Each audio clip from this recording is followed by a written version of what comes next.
Thank you, Mr. Speaker. Mr. Speaker, spring will shortly turn into summer, and this year of 2020 is unlikely to shake its reputation for turmoil. Our community is cautiously reopening, and greater activity is taking place. There is a consistency in our message to the public, and that is paying off with high levels of compliance with the phased approach outlined following the days of shelter in place. Mr. Speaker, honorable members of the public will be aware of the series of regulations made by the governor on the advice of the cabinet, which are required to provide a framework around the resumption of free movement and activity. These acronym continuing precautions regulations have been amended from time to time to better reflect the balance provided between public health advice and the need to promote economic activity. In that vein, Mr. Speaker, the governor has been invited to approve amendments to the regulations to extend the hours during which commercial boat operators can ply their trade to 9 p.m. At this time of year, this sector would be booming owing to cruise tourists and other visitors, as well as steady local trade.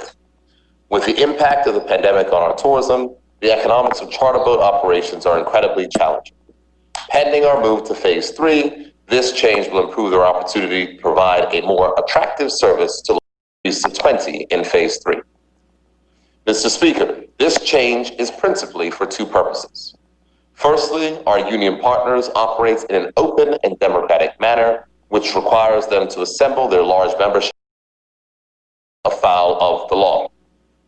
The union's leadership has confirmed that a suitable venue has been identified in which appropriate physical distancing and hygiene can be observed, and they can safely conduct their ordinary business properly, informing their members. Mr. Speaker, the second reason for this change is more somber.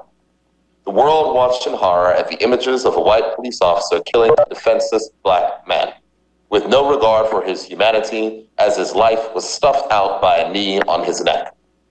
Mr. Speaker, the murder of George Floyd may have sparked this movement across countries, but let us be clear. This is not an out of the ordinary occasion. The celebrated Black author James Baldwin wrote, and I quote, "You think your pain and your heartbreak are unprecedented in the history of the world, but then you read," end quote.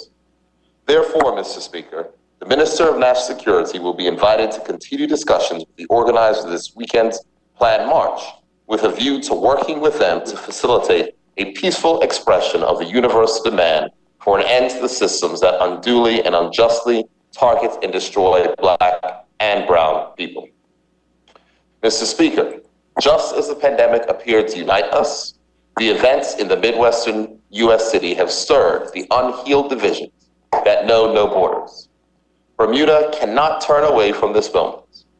In a land where, in living memory, children were taught that slavery in this country was benign, we have a responsibility to enable the liberation of the minds of the people through a peaceful demonstration. These regulations will be amended to allow us to answer a moral call for action that we must convict every system that bears the hallmarks of oppression. We can do this safely, we can do this peacefully, and one thing is certain, Mr. Speaker, we must do this morally. Thank you, Mr. Speaker.